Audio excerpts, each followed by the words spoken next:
This week on the Midweek message, we're going to discuss 2 more ways to make your home a haven for discipleship.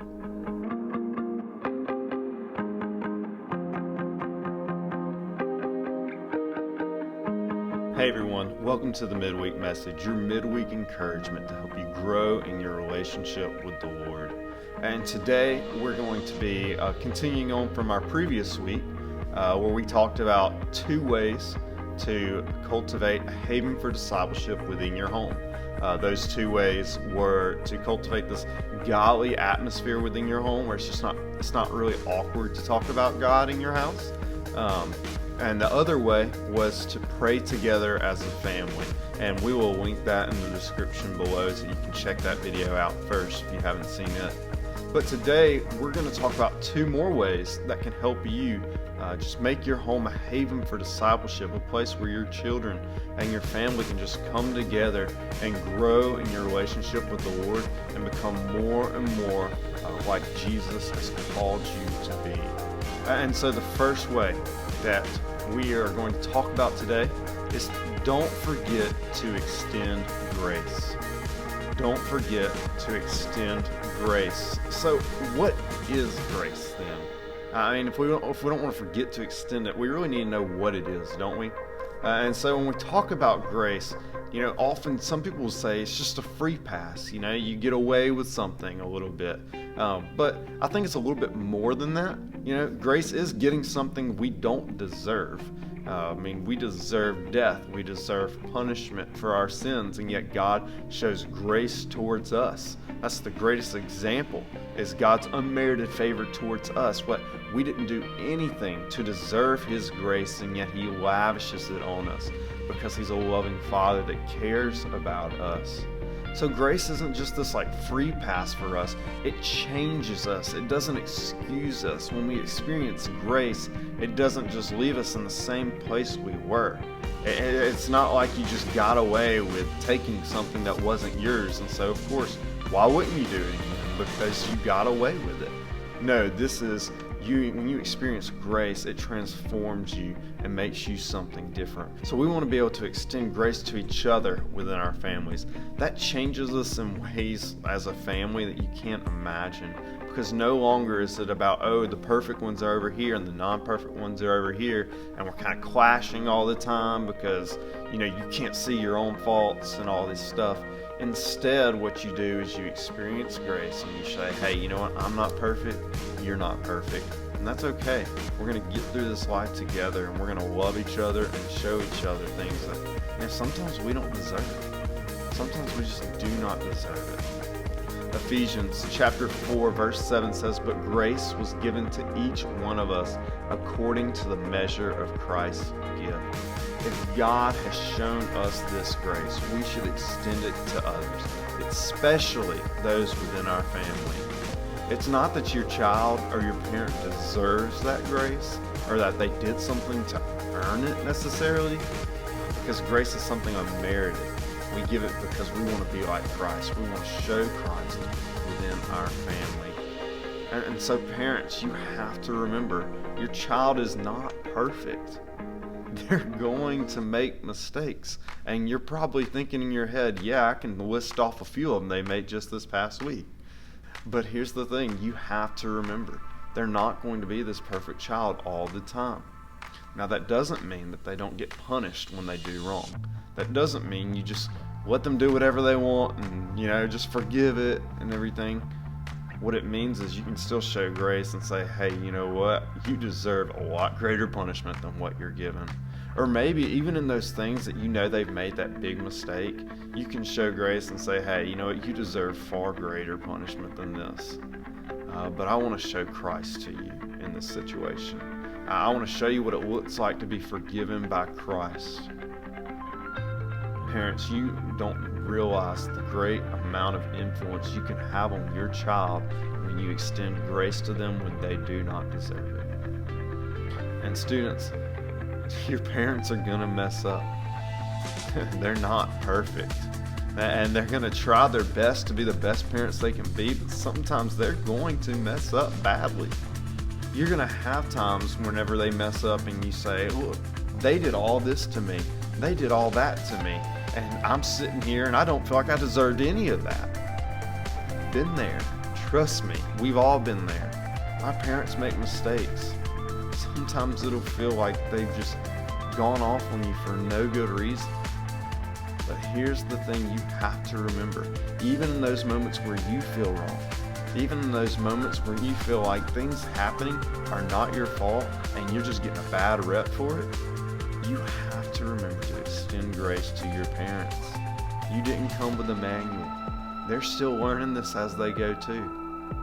And they're going to make mistakes just like you will when you're a parent one day. Extend grace to your parents.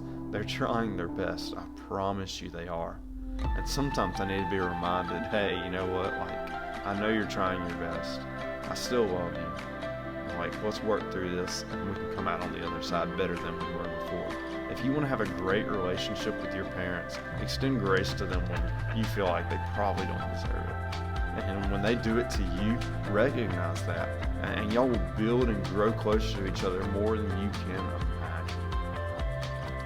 The second thing that you need to do is to feed yourself. Feed yourself. We cannot expect our homes to be a place of discipleship if we aren't feeding ourselves. If we're not feeding ourselves the Word of God, if we're not being involved in a faith community, if we're not being just poured into by others so that we can learn and grow and become more like Christ personally in our daily lives. How can you be the leader of a group if you have never experienced what you're leading? How can you tell people how great this God is if you've never experienced Him yourself?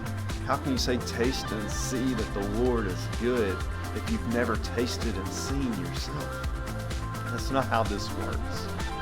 Hebrews 6:1 says it like this: Therefore, let us leave the elementary doctrine of Christ and go on to maturity. Don't just let yourself stick with one little piece of faith. Don't let yourself be comfortable staying as a baby in your faith. Grow up into maturity. Become the person God's calling you to be. Grow in your relationship with Him. And when you do that, you're going to be setting yourself up in a position to really lead your family in a godly way. You're going to be able to lead your family in a way that they are just not always ready for. So parent or student, whoever's watching, let me ask you this. Are you getting a healthy diet of God? Are you really pouring God into your life? Are you letting your life be surrounded by godly things? Are you learning daily about who He is? Do you spend time in prayer? Do you just talk to Him and try and understand more about what He desires for you? When you do that, you're going to be able to lead those around you far more effectively than you ever could without Him. So whenever I was in high school, I tried out for the tennis team. And if I'm honest, I didn't try out for the tennis team because I was just some crazy fan of tennis. Now, I love tennis now, but back then, it was just another sport. A weird sport a little bit. That was for the unathletic, right? Yeah, all my tennis players out there are saying, oh, it's athletic, all right. But so, when I tried out for the team, I really did it just so I could be associated with the people who were on the team. Because I wanted to be part of that group. That's high school, right? And so I get my dad, I tell him, I say, hey, I want to learn tennis. I want to be a tennis player. And he says, okay. So he calls up his friend. And when he calls his friend up, I remember him saying, look, he may stick with this for like a week or something. Don't expect much. And I heard him say that, and I was like, I'm going to prove this man wrong. I'm going to stick with this. And so I practiced for a month with this coach. That's about like 4 to 8 practices probably. I'm practicing, I'm trying to get better, improve, and tryouts come up. And I go out there and I do my best, and the next day I go to school ready to see my number that I made the team, and I did not make the team. And I could have given up then and said, you know what, not worth my time if I'm gonna just not make it. But instead I kept pushing. I kept taking lessons, I kept getting better, and by the next time the tryouts came around, I was able to make the team. Listen, if we are wanting to really disciple our families and make it our homes havens for discipleship. We can't expect a 1-month cram session to be enough. You can't just cram God into a little bitty short time in your life and expect that to pay dividends. Your relationship with God has to be something that is constant, that's always happening. It's a daily walk with Him each and every day. When you do that, that's when you're going to see that real transformation you're looking for within your family. That's when you're going to see people really start to follow you. Because they don't care about what you say, they care about what you do. And if you're personally getting that intake of the Word, imagine what that's going to do to your family when they see, you know what, mom or dad or brother or sister just loves God, and that's something really important to him. Maybe it's something I should take seriously too. So feed yourself. Don't let it be something you put off from someone else and hope they'll figure it out. Put it on yourself to grow in your personal relationship and let that pour out onto others within your family. Don't let one person in the family be the one that carries the load. Let it be all of your responsibilities to feed yourselves so that you can feed each other as well. And you're going to see a family that has a home that is a haven for discipleship. Now, I can tell you right now, this can sometimes be very discouraging to try to put into practice. Like, making your home a place that discipleship happens isn't just like a snap of the fingers and you're good. I wish it was. But it's going to take time and effort. It's going to take trusting in the Lord, and even in those awkward and uncomfortable moments, pushing through and saying, hey, this is what we want our home to be. I really don't care about what others have to say. I don't care if it's a little uncomfortable right now. I'm going to push toward the point to where it won't be uncomfortable, and it can be a place where discipleship happens. You never will experience change if you're comfortable with where you are. If you're completely comfortable with where you are, don't expect change to occur, because who leaves the comfort? No, confrontation will lead to transformation.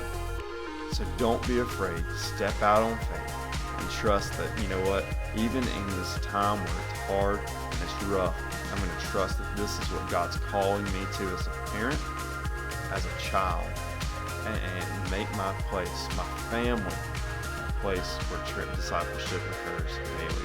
It doesn't matter how old you are or how young you are. Parents, don't let your child dictate what your home will be. Let it be a place of discipleship, and let them be transformed by what God's doing in your life as well. And students, don't be afraid to be the leader. Don't be afraid to step forward and take that step that needs to be taken. Let God work in you, despite how young you may be. God can transform your life just as much. And I've seen so many families transformed by God's work in a child. Don't let people look down on you just because you're young, but set an example and be the person God's calling you to be.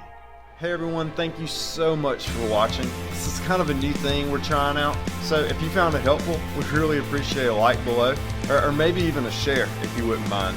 And if you have any other questions that you would like answered, feel free to send us a message and we'll try and get to it in a future video. Thanks, have a great day.